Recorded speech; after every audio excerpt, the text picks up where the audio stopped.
All right, joining me live for more on this developing story is my special guest, Jayadeva Ranade, President, Center for China Analysis and Studies, who is joining us from New Delhi. Thank you so much for joining us on Wion vs. One. Let me ask you a question straight up. We are barely an hour away from the arrival of Xi Jinping in China, and we are counting down to the second informal summit. The first was held in Wuhan last year. Put this in perspective for viewers, Mr. Ranade. What should they expect from this meeting in Mamallapuram this afternoon? I think this is a meeting that is taking place at a critical juncture in India-China relations, and I stress the word critical.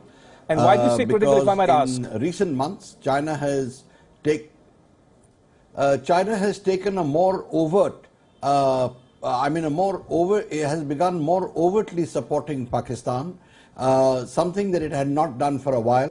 In the last few months particularly, we see the manner in which, after our amendment of Article 370, they have backed Pakistan by taking it to the UN Security Council in the hope of getting a statement against it. They failed. The support was extended to an attempt to dissimulate that a statement had been issued that was negative. But more than that, I would point to the comments by the Chinese ambassador in Pakistan, Wion, who spoke about the China giving or backing the Kashmiri's self-determination, and then the repeated references to abiding by the UN Security Council resolutions, etc., including by Foreign Minister Wang Yi. So I think at this stage, when China is extending more overt support to Pakistan, and let's not forget that Pakistan is carrying out about this time a ICBM missile test to synchronize it with Xi Jinping's arrival. I think these are all indicators of the latent tensions in the relations. But the fact that the meeting is going ahead, the summit meeting is going ahead, to my mind is a positive sign. It indicates that both sides are willing to engage and discuss difficult issues. This doesn't mean, of course, that there isn't some rough weather ahead. Right. Now, looking at the personalities of the two leaders, Mr. Ranade, Prime Minister Modi and President Xi. Now, Prime Minister Modi is one person who invests a great deal of time, energy and effort into establishing a personal rapport with world leaders, be it President Putin of Russia, be it Prime Minister Abe of Japan, or even in this case, President Xi of China. Now, we saw them meet in Wuhan last year. At that time, the Indian statement talked about how the two leaders gave a strategic guidance to their respective armed forces and to take a bird's-eye view of the India-China relationship going forward. Now, when we talk about Prime Minister Modi and President Xi, how would you describe their respective personalities, and what can one expect the two leaders to discuss between now and tomorrow afternoon in Mamallapuram? Well, as you rightly pointed out, Prime Minister Modi does pay a lot of attention to developing a personal rapport and therefore having a personal chemistry with the leaders whom he is going to meet. That, of course, means that he has to do a lot of homework himself, which he does do. So, as far as personal chemistry is concerned, I think he does invest in it. And on the other side also, Xi Jinping would do the same. But both leaders, if I may just mention, both leaders are powerful, they are decisive and they are strong leaders. Mr. Modi has just come back with a thumping electoral victory, resounding victory, which frees him from any minor constraints. Xi Jinping, on the other hand, I don't think is that strongly placed right now. There are some problems that he has at home with a slowdown in the economy, with the pressure from the US, the so-called US-China trade war, which is much more than that, and of course the troubles in Hong Kong, which don't seem to end. So, but that apart, he has strengthened his position internally in China, and he will be able to probably tide over these problems. So it is these two leaders, both are nationalists, both are capable of bold decisions, and both are decisive. That could lead to some breakthroughs, though that's very unlikely this time, but at least they could start thinking of some new moves, and that's what I think the general expectation would be.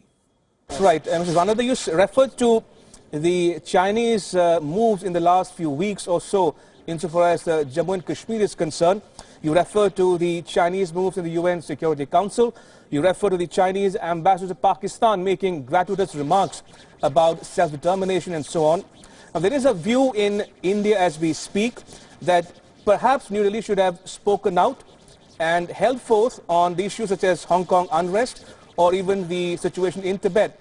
Now, where do you stand on this issue? Do you think, are you in consonance with what New Delhi has said or not said in the run-up to this meeting? Well, let me just put it very briefly for you. I think when the Chinese Foreign Minister Wang Yi had come here and he met our then Foreign Minister, the late Mr. Sushma Swaraj, last year, she had put it very frankly to him and said, you talk of us endorsing one China, well, why don't you endorse one India? And I think that should be our guiding principle, frankly. We cannot, should not accept stapled visas being issued for residents of J&K and Arunachal Pradesh. That impinges on our sovereignty. I don't think particularly that we need to make a comment on what's happening in Hong Kong. That speaks for itself. It's getting adequate coverage. But certainly, we need to raise these issues that impact us more directly. As far as the UN Security Council, references to the UN Security Council are concerned, we made our position very clear. And the Chinese too use that to indicate whether the temperature is hot or normal by either using or not using that phrase. So I think we need to certainly respond. We certainly need to make our position clear and more firmly. All right, Mr. Ranade, do stay on. I want to take a moment or two to tell our viewers as to why Mamallapuram has been chosen as the venue. Now, sources tell Wion World is One that there are specific reasons as to why this coastal town was chosen for the second India-China Informal Summit. Now, Prime Minister Modi has emphasized in recent times about holding summits away from the national capital, as evident when he met Japanese Prime Minister Shinzo Abe in Varanasi and Xi Jinping in Ahmedabad. It's also well known that President Xi Jinping is an ardent follower of art and culture, and what better place to invite him than a UNESCO World Heritage Site such as Mamallapuram. According to sources, historic relations between southern India and China also played on Modi's mind. Trade relations between Pallava and Chola dynasties and ancient China might have been a clinching factor as well.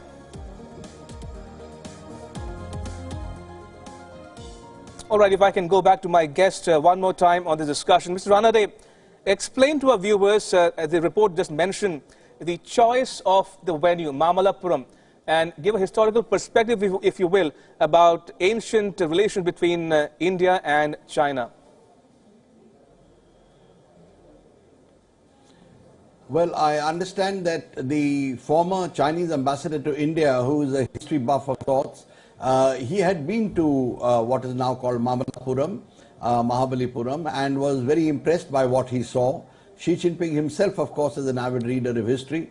But I think the choice is very interesting because the Chinese have of late been propagating their one of their old admirals, Cheng He, their eunuch admiral, as having gone all over and built up relationships. And as far as India is concerned, southern India, Cochin, Mahabalipuram, etc., are central points from where Indian culture, religion and thought spread out to the west and to the east. So it went as far as Vietnam. Buddhism, as you know, went into China from across the Himalayas and through Tibet. So there was a lot of commerce going on between these places, and I think that comes out when Mamallapuram is selected. It also highlights two more recent ventures. One is the maritime Silk Route that the Chinese are trying to propagate, and the Sagar Mala that Prime Minister Modi has put on the map. So I think to an extent it does explain our position on these issues, but that's contemporary. On the historical side, it does emphasize the old, peaceful and commercially beneficial links between the two countries. And very quickly, Mr. Ranade, before his visit to India, President Xi hosted Imran Khan in Beijing. And after he concludes his talks with Prime Minister Modi in Mamallapuram, he will fly to Nepal for the first visit by a Chinese leader in 23 years. Now, how do you read his talks with Pakistan before the summit and with Nepal after the summit? And do you see a hyphenation coming into place again? Like China wanting to hyphenate India's ties with some of the neighbors of China as well?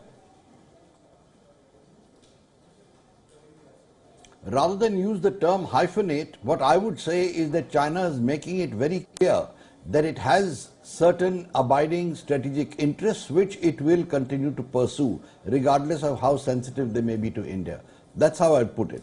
As far as Imran Khan's visit to Beijing, sudden visit, where of course he was given a guard of honor, etc., though it was called a working visit, it was for a multiplicity of reasons, including keeping in mind the Financial Action Task Force meeting that starts on the 13th, and of which China is the chair. So he would have gone to try and say or plead Pakistan's case, try and ensure that it is not put on the blacklist.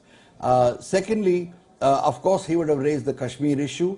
And if you note, the joint statement issued after the meetings with the Premier Li Keqiang and President Xi Jinping does refer to the Kashmir issue very clearly, and China's support to Pakistan in it. And this was repeated by the state-owned China Central Television, primetime news. So I think they did put their support to Pakistan up front and center. There was nothing oblique about it. The visit to Nepal has been long outstanding. The Nepalese have been very keen, and it comes at a time when the Belt and Road Initiative is being pushed by the Chinese through Nepal. There's a lot of expectation in Nepal about the Belt and Road, and particularly the rail link. But also what one hears is that there will be some kind of an agreement between China and Nepal on an issue which actually has humanitarian significance, and that is about the repatriation of Tibetans who come to Nepal back to China. I think this is another expectation that the Chinese have. And one very last question, Mr. Ranade, before we wrap up this conversation. Now, going back to the personalities of the two leaders in question here, Prime Minister Modi is known to hug his friends among the world leaders. But Xi Jinping is one world leader Prime Minister Modi has not hugged. So what does that tell you about the current state of India-China ties? Well, it depends on how you look at it. Is a hug an indicator of the warmth of ties? That's the question. But I would say that maybe they just haven't got around to it, or he feels that the relationship is not that warm, or maybe he has not found adequate response. I wouldn't read too much into a hug or not a hug. All right. But I would look, in fact, at the kind of body language that comes through between the two, and some aspect of which we saw during the Shanghai Cooperation meeting last few months ago. All right, fair point. Your point well taken, Mr. Ranade. Thank you so much for joining us on Wion World is One. Appreciate it.